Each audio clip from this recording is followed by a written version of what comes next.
2 cameras or 1? I say 1. 2. 1. You need 2. No, you need 1.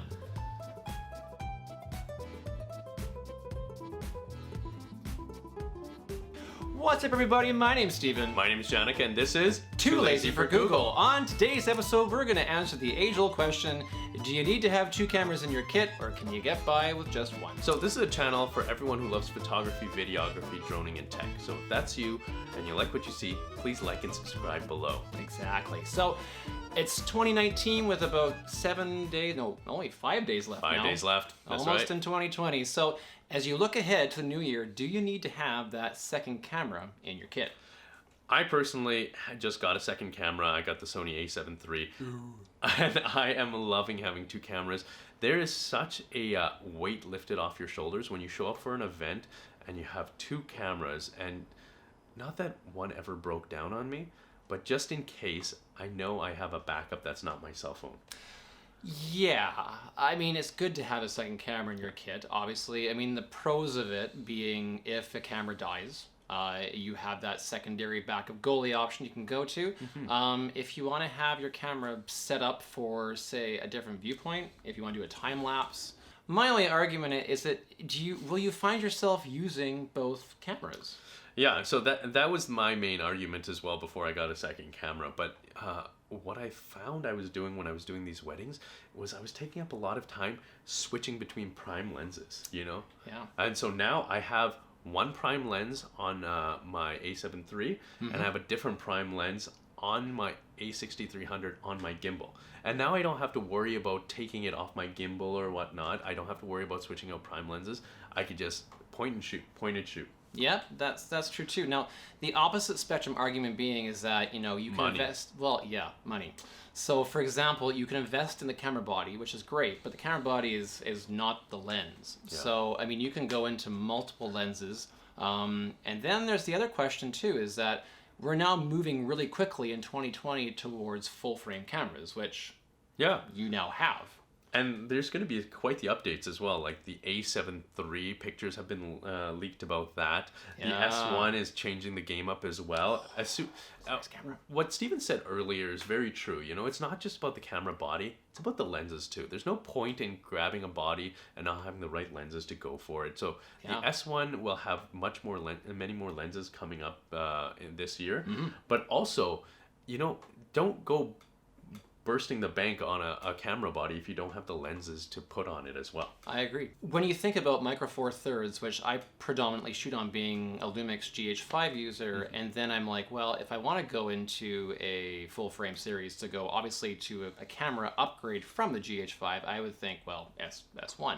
Problem being is that, I mean, there's 2 ways around this. I mean, you can use full frame lenses on your GH5 with like a Metabones speed adapter, but if you're going to go the whole S1 route, that's new lenses, and if you're going to have to buy at least 1 new full frame lens, and those prices can be really expensive. And maybe that'll be another episode we do. Full frame, Micro Four Thirds, or APS-C. Which one would best fit you? And for me, APS-C or Micro Four Thirds was great for the longest time. They say for video, Micro Four Thirds, for photography, full frame. So, you know, like when you have things like the GH5 that takes such good video in 10-bit, when you have the Blackmagic Pocket Cinema 4K camera, that's also Micro Four Thirds. You know, it seems like Micro Four Thirds is the way to go for video. Now there's also what's called the SLR Magic, SLR Magic? Yeah, SLR Magic Cine series of lenses, which I'm going to bring out one today and do a bit of a vlog on with you.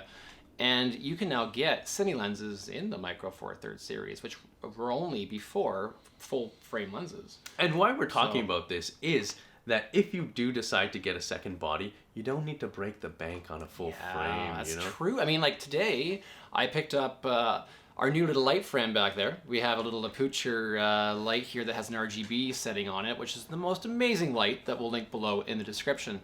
But the G9's on sale for like, you know, $1,300 or $1,200 or whatever it is. And that's a really attractive option for a second body in your kit. But at the same time, it's like, I'm just mastering the GH5, which is still a very versatile camera. Do I really need, when I'm a very hands-on kind of shooter, because I like to be able to control my camera on a gimbal or on a stand or on even a monopod or whatever, a cage, you name it. Do I need to have that second camera to spend $1,300 when I could invest in a lens? And that's very true. You know, how often am I bringing out both cameras? Not very often at all. Yeah. I mean, you shot that. We've been doing a lot of shooting recently for a realty firm here in Toronto. Shout out to PSR. PSR Brokerage. They've been Holla. great. And you shot the Christmas party. And you used both cameras? Yeah, so I had the A6300 on the gimbal with my 16mm Sigma 1.4. Oh, yeah. And then I used the A7III handheld because of its IBIS. Yep. With the 85mm 1.8 Sony native lens. And why this is important is because I've been using this lens for a long time now on my APS-C camera. I knew I wanted to go full frame eventually. I didn't think it was going to be this soon. But when I did, I wouldn't have to all of a sudden start buying full frame lenses. So the way you pick lenses, if you're thinking about going full frame one day, would be great as well. Yeah, absolutely. Yeah, it's when I shot a Christmas party too recently for one of the realtors at PSR, I only used the Lumix GH5. Now that's a great camera to use. We had a great time shooting there. The only downside I could see is that maybe with say a full frame camera or a GH5S or something that has a little better low light, you do have two options of being able to set one camera up for a brighter spot and maybe one camera up for a spot that's a bit dark. Yeah, it depends on how like the low light functions work. And again, going back to the lenses, like we just came across the Olympus 45mm 1.8 for the GH5. That's a good one too. Yeah, that would do really well in low light, especially with the Metabone speed adapter. Yeah. So we'll have to like pick that up and see how you do with it too. Yeah, that's a good lens to have, and also price point of like $400 Yeah. for a Micro Four Thirds lens. It's a Micro Four Thirds lens. I mean, that's a phenomenal deal. Being able to get that kind of focal point, and also it's what 1.8 or something for the 1.8. Yeah. Yeah, which is amazing. Yeah. So I mean, there are a whole host of talking head subjects that we can do here on like one camera or two. But the ultimate question lies with you. I mean, it's budget, it's ease of use, it's also speed, because working on a film or working on a shoot for a client, if it's a commercial or even if it's a vlog or whatever else, God knows it takes a while to set up cameras and lighting and this new setup that we're currently using. Make it fast and make it easier for yourself. If you can master two camera bodies right off the bat, fantastic. If you feel comfortable using one camera, then invest in lenses. Now I'm wondering if I should get rid of my A6300 because when do I need two cameras really? At an event, right? At an event. But it's like if I'm doing a wedding, I have you there for the second camera. It's a second shooter, yeah. So I guess it's if I wanted to take different shots of different focal lengths. Yeah. But then you could just get one body with a telescopic lens too. You can pay your buddy a couple $100 to show up and shoot. Or you could spend $1,300 on a second camera. Okay, so we need to come up with something definitive for the viewers. Yeah. I guess it really does depend on what you need and what you want. For me, it's pretty embarrassing actually to get to these weddings and be fumbling with these prime lenses. To be honest, I would have them. I'm professional. Yeah, I had them in socks tied to my belt. Yeah, so I could easily grab them and change them out. And the thing is now when you show up with two cameras with the prime lenses already on, you're just taken much more seriously. We have a wedding coming up in, I think, July. Yeah. So that's gonna be two cameras for working together on that one. I think budget and convenience. So it's like for me right now with the gigs that I had coming in, I was able to get that second body. Yeah. And what it's afforded me is the convenience of being able to switch focal lengths on my prime lenses at ease. So I get the picture quality of the prime lenses, but I get the optionality of having different focal lengths. Can't argue that. Yeah, and the comfort of knowing that if one ever does die on me, I have a backup camera just in case. That is, I mean, that's insurance, right?